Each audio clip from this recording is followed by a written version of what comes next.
High, I am Pallavi. আর এই ভিডিওটা হচ্ছে পিকনিক মিনি ব্লগের পার্ট 2।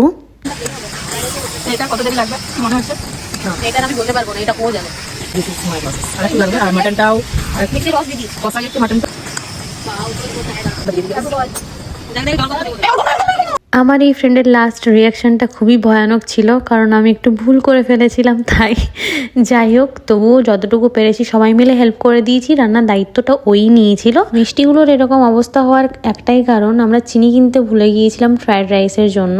তাই মিষ্টির রসটা যতটুকু পেরেছি ইউজ করেছি। গাইজ, আই মিন ইসকো कहते हैं দেশি জুগাড়। খাবারের টেস্ট তো পুরো অসাধারণ হয়েছিল।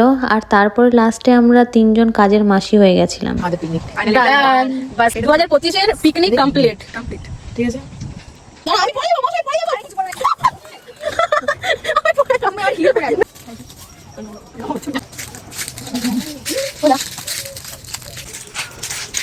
ওরে বাইরে বাইরে করে দিই। ঠিক আছে গাইস, এরা উপর থেকে নিচে নামতে পারে না, ঠিক আছে? কিন্তু মুখে এত বড় বাচ্চা তুমি আছিস, মুখে আমাকে সব একদম আমরা নিচে নেমে ছবি তোলার জন্য। ঠিক আছে, নেবো নেবো কত টাকা করে? Thank you.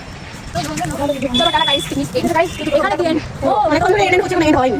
এবার টোটো আসবে, টোটো করে যাবো। দেখো না গাইস, দেখো না, দেখো না। তোমাদের ভিডিওটা কেমন লাগলো কমেন্ট করে নিশ্চয়ই জানিও। বাই।